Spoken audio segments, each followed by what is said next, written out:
If this goes really well, here's what's going to happen. And the number of transactions that would drive would just blow people's minds. Welcome, I'm Brandon, the HBAR Bull. I've recently started doing work for the HBAR Foundation, but the opinions expressed should be considered those of the speaker alone. Now on to the good stuff. I just learned about PrivacyCheq, and after reading through what they're building, I know the Hedera community is going to love it. We managed to get Roy, the CEO of PrivacyCheq, on to run us through their use case, which is called Consentive. Thanks for stopping by, Roy. Glad to be here. I've enjoyed watching the channel. I'm happy to finally be on it. Well, good. I'm happy to have you. But, privacy isn't the first thing that Hederians think of when we talk about exciting DLT use cases, but I'm pretty sure that's going to change by the end of this interview. To kick things off, Roy, can you tell us about PrivacyCheq and what you're building with Consentive? Yeah. We're certainly not something that anybody would have imagined as being a prime use for Hedera. What we do, I started the company about 7 years ago. What we do is we help publishers of games and websites and digital properties be compliant with all of the privacy laws that have been coming up all around the world over the past few years. Initially, our function was for child privacy, where there's a law in the US called COPPA, which requires a game or a website that appeals to kids under 13 to do some complicated things where they get the child's parent and they show the parent what they're going to do, get the parent's approval, and then the kid is allowed to play the game. This is difficult for game publishers to deal with. And so we started this company to create it's a software as a service product that you build into your game or your website that essentially offloads all of that ugliness of, is it a kid? Is it a parent? The parent needs a dashboard to say that the kid can play the game. The kid misbehaves and the parent says, now I want to turn off the game. That's one of the features of COPPA. So we built that technology. We put that out into the market. Unfortunately for us, the Federal Trade Commission never really enforced the updated COPPA law, which is what we needed to have happen for people to be interested in buying our product. But fortunately enough for us, at the same time, there was this giant wave of privacy regulations passed all over the world, starting with Europe in 2018 with the GDPR, which it's really kind of the huge regulation that redoes everything for people in Europe. But one of the core functions of GDPR is, just like COPPA, when you are going to gather private information from somebody, you have to show them in a way that they can understand what you're going to do. They have to say, I accept that. I give my consent for that to happen. And then you can do whatever it is you're going to do. But you have to give that person an ability to revoke their consent. So there has to be a dashboard that they can go back to. Say you sign up for a website and you give your consent and we send you an email, but we share your email with 10 other companies, and all of a sudden you get pummeled with emails and you say, well, I don't want to do that anymore. Under GDPR, the company has to provide you with an easy way to revoke that consent. And when that consent is revoked, not only the company that you signed up with, but everybody downstream that we shared your information with, they have to be told, hey, stop sending him emails. So there has to be a central source of truth of where the person's preferences exist. And I'll get back to that because this is where DLTs come back into this story. Because at this point, we don't know anything about crypto. We have no involvement with crypto. We build our system on Amazon AWS with a very high performance server that keeps track of this stuff. So time goes on, the GDPR law comes out. Then California, the voters have a method of creating laws in California called not a recall. I forget what it's. Yeah, where they all vote. Ballot initiative. That's it. There was a ballot initiative to create a California privacy law because we have this weird situation in the United States where we do not have a federal privacy law. There's a bunch of vertical laws like HIPAA, which is for health issues, and there's one for banking issues. But for whatever reason, the United States does not have a federal privacy law. So the people in California said, well, all of our tech companies are here and all kinds of crazy stuff is happening with Facebook and Google and Amazon. Let's pass this privacy law. that law too was based on the exact same thing, which says I got to show people what we're going to do. I have to get their consent. In the case of California, it's the opposite. There's an assumption that we have consent, but you have the ability to opt out. So I still have to show you the notice and you can opt out. So as we're doing all this, the advertising world is saying, hey, this is bad because we're the guys who are taking all this information for free. We're selling it to each other. We're using it to target people. We're using it to follow them around the world. All of this stuff is going to basically cut off our air supply. So the ad world created their solution to this, which we have all seen and find to be annoying, the cookie banner. So you go to a website and up comes this thing. It says, we do blah, blah, blah with cookies. And there's a giant button that says, okay, I accept. And if you don't want to accept it, you have to dig through 3 menus, or you might have to actually manually go down and turn off 700 different destinations for your data. These are called dark patterns in our business. So the ad world managed to convince everybody that that was what you should do to comply with privacy. It's called consent. And the term of this is consent management. And all the time, we're out here with selling our product, which actually does do what the law says you have to do. These guys, not so much. In the past year or so, the notion of using cookies for storing privacy information has really fallen out of factor. Google announced that they're not going to use third-party cookies, which is what essentially drives the advertising business. And so the advertising world began to realize that their world was shrinking. The time that they could still ride this cookie thing was shrinking. At the same time, the ones that did actually try to comply with the law found that when they actually asked somebody, after telling them what they were going to do, the percentage of consent that they were getting was well below 20%. In the case of Apple apps or people who are running Apple iPhones, only 4% gave their consent. So if you're running a business and here's 100% of your economic system, and now something comes along and says, well, we're going to constrict you by 80% or maybe 90% or maybe 94%, this is a problem. Sure. So a year ago, we said, look, we know the cookie thing is going to die. We have this wonderful solution.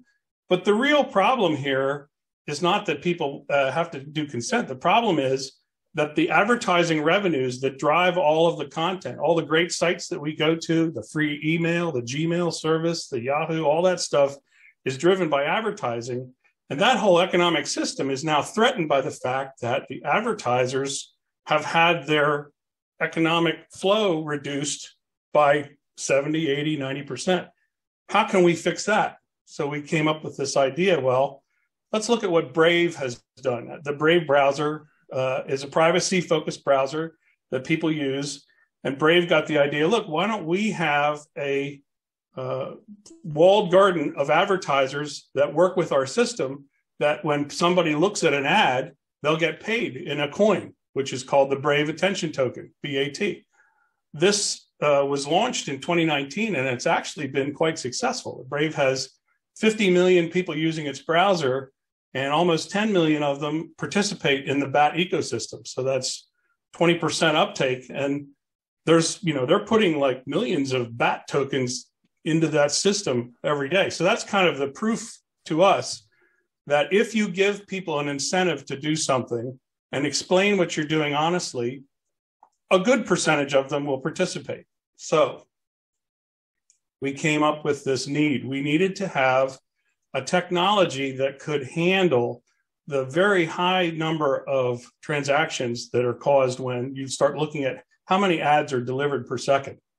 I mean, the numbers are astounding. It's tens of thousands per second. Our system is built to give somebody a small incentive when ads that are run based on their private data make money. So it's like you're including the user. For once, we're finally including the user in this economic system, which in 2020 was $500 billion, the global online ad business, $500 billion. So, I mean, they can probably afford to shave off a little bit for the users. Sure. The purpose being, if we come at users with an honest approach and say, look, we all know that advertising works for the world. Here's the data of yours that we want to use. Here's what we want to use it for. Here's who we're going to share it with. And when we make money with it, we'll give you a percentage of it. Would you give your consent for that? So our concept is not everybody will do that, of course. Probably not even half the people will do that. But based on what's happening with Brave, we believe that 25, 30, 35% of people will say, sure, I'll do that. They're already going to, people have sort of a I give up approach right now with privacy. You're going to pay me? Okay, I'll take it. So now we're offering the ad business a way to solve three of their problems, which is they're illegal. Their cookie thing isn't working. They've lost their entire audience. And the third group is actually the publishers, the people who need to have ads running on their site so that they can pay their writers and perform what they want to perform. So that is what Consentive is. So we began to look for what's a technology that can handle this massive amount of transactions. We anticipated, at scale, if we get a number of, mid-size and maybe one large tier advertisers, this thing could be driving well over 3,000 transactions per second. So what was that number again? Well, I'm going to hedge on it because you've seen my report. Certainly in the thousands. Yeah. Those are the kind of numbers we want to hear. There's a home run section of the report where I say, okay, if this goes really well, here's what's going to happen. And the number of transactions that would drive would just blow people's minds. I don't even want to put that out into the That's fine. world. That's fine. But being cautiously optimistic, certainly several thousands of transactions per second. Yeah, that's exactly with ad stacks. Ad stacks has been really powering the Hedera network since I've gotten involved with it. And they're considered a small to mid-size ad network. So the numbers are just crazy. But so we looked at Bitcoin, that took about 10 minutes to say, oh, Bitcoin can do 6 transactions a second. Well, forget that. Ethereum, we looked at level 2s, we looked at Solana, we looked at Tezos. And then I found Hedera, and it was like, okay, it was too good to be true because of the very low transaction fee. That was the other thing, because I'm looking at gas fees. The Ethereum gas fees have always been nuts. Mm-hmm. And I'm like, how can somebody think they're going to build a business? You can't buy a stick of gum with a $25 gas fee. It's never going to work. So did our research, the more we researched Hedera, the more we liked it. I looked at the Mike Maloney video, and I was like, wow, they've been going at this for years. This is, you look at some of the old stuff with Lehman, first announcing it, and just the history of it really appealed to me. And so we decided to build Consentive on the Hedera technology. So we're not a DLT company by any stretch. We're probably a good example of a completely unrelated field that is leveraging the Hedera network to do something really interesting in a way that nobody at Hedera ever considered. Nobody's thinking about consent management and privacy and giving people incentives for advertising. But it just so happens that this technology is like a perfect fit. That's right. For what we're looking for. That's what it sounds like. There's no question about it. So the token that you're going to use to reward people, what is that going to be? Is that going to be your own token, or how's that going to work? Great question. And that's a question I get every time I explain this to people. We are not creating a token. We are using the HCS to keep track of the person's consent, because the ad network has to make sure they have permission before they do this. That's one side. The other side is if somebody clicks on an ad and money is made, they have to pay back in micropayment back to the user because that money is owed to them as part of the tip. So we are not creating a token. In fact, we're not even using Hedera as an incentive. We're using the system to keep track of all this stuff. Yeah, all HCS. Yeah. So our system, if you look at the video that's on our website, it explains that we're agnostic as far as what is the incentive that somebody offers. So let's say you're a mobile game, you might offer an incentive of health chips. that are inside the game. You might have a power up. You might give somebody a coupon for a level up. If you're a publisher of MP3s, you might give somebody a coupon for 3 free downloads or whatever. You may choose to offer them HBAR. HBAR could be the incentive. Or you could use something like USDC, you could use fiat. In essence, we realized that it would be nutty for us to try to tie down the use cases of what the incentive should be. What we do is keep track of it. So a user who would be using this will have a dashboard. This is the analogy here is if you look at Brave, this is exactly what they're doing. There's a Brave BAT dashboard, and you go and look at it every week and say, oh, look, I made, $3.50 out of, looking at ads on Brave. That's cool. And then at a certain time, you redeem that for something. You convert your BAT into money, or maybe you keep it in BAT because you think BAT's a good thing. So we're really not trying to enforce any particular coin or currency or payment. We are building a system of plumbing to keep track of all this stuff so that any particular company that signs up and uses this can say, okay, well, for our users, the best incentive is going to be frequent flyer miles because we're American Airlines. Okay, so that's what happens when you use that. But this guy, it might be Smurfberries inside a game. Well, maybe we can get them to build it on HTS, whether it's those frequent flyer miles, whether it's coupons or whatever it is. We can get them to use Hedera twice. That would just be obvious. I mean, yeah. I hope that happens, and we would be very pleased if it did. But the design of our product is that it's extremely. We've learned in doing the privacy stuff. When you have enterprises, you just can't be inflexible.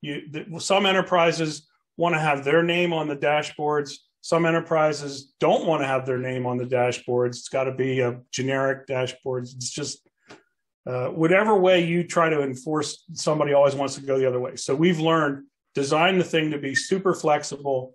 We don't dictate what the incentives are. We just make a system where an ad network or a publisher can say, hey, would you like to help us out? Let us have your private data. Here's what we're going to do with it. We'll pay you. It'll be great. Here's the incentive. And whatever their audience, whatever they think the audience will go for, that's what they can offer. Yeah, makes perfect sense to me. So how's it been so far building on Hedera? Very good. I mean, we were in pretty early. We started looking at Kabuto when they were still finishing it. And we've watched Dragon Glass. And I just had a call with Drop this week. Those guys are really kicking it. Yeah. As far as glitches or anything, I can't say that we had any. The documentation's been good.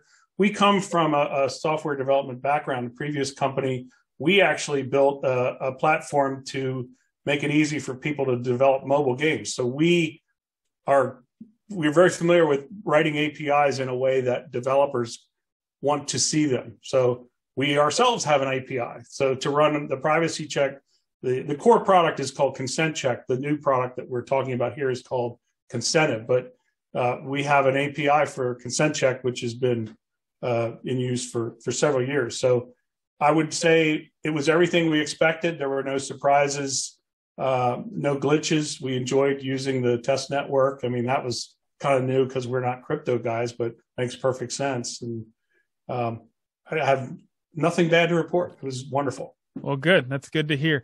So have you tested the application beyond testnet? Have you tried anything out on Mainnet yet?